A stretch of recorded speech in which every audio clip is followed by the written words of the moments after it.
5 साल में 2200 कंपनियों ने बंगाल से मोड़ा मुंह। राज्यसभा में बीजेपी सांसद के सवाल पर क्यों उठे सवाल, जानिए पूरा मामला। पश्चिम बंगाल में पिछले 5 साल में 2200 कंपनियों ने राज्य से बाहर अपने ऑफिस को शिफ्ट किया है। ये जानकारी राज्यसभा में कॉर्पोरेट मामलों के कनिष्ठ मंत्री हर्ष मल्होत्रा ने संसद को बताया। मल्होत्रा ने कहा कि अपने ऑफिस शिफ्ट करने वाली कंपनियों में कम से कम 39 लिस्टेड इंस्टीट्यूशंस हैं। केंद्रीय मंत्री बुधवार को राज्यसभा में बीजेपी सांसद समीक भट्टाचार्य के सवालों का जवाब दे रहे हैं।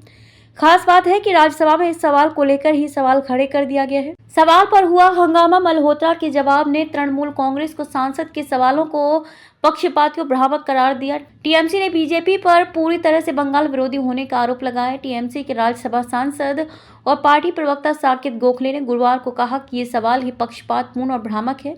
बीजेपी का एकमात्र उद्देश्य बंगाल को खराब रोशनी में दिखाना है। उन्होंने कहा कि बीजेपी ने हमेशा ऐसा किया है, इससे उसे एक तरह का विकृत आनंद मिलता है। गोखले ने सवाल उठाया कि बीजेपी ने उसी अवधि में नए रजिस्ट्रेशन की संख्या के बारे में क्यों नहीं पूछा। उन्होंने कहा कि अगर वे पूरी सच्चाई जानना चाहते थे तो पूरी तस्वीर पाने में रुचि रखते थे तो उन्हें नए पंजीकरण की संख्या भी पूछनी चाहिए थी।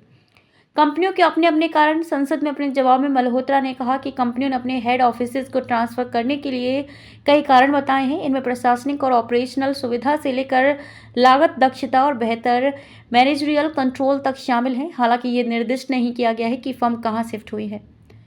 कंपनी अधिनियम कंपनियों को अपने रजिस्टर्ड कार्यालयों को ट्रांसफर करने की अनुमति देता है। मंत्री ने कहा कि 2227 रजिस्टर्ड कार्यालयों के बाहर निकलने से विनिर्माण, वित्त, कमीशन एजेंसियां और व्यापार जैसे विविध क्षेत्र शामिल हैं।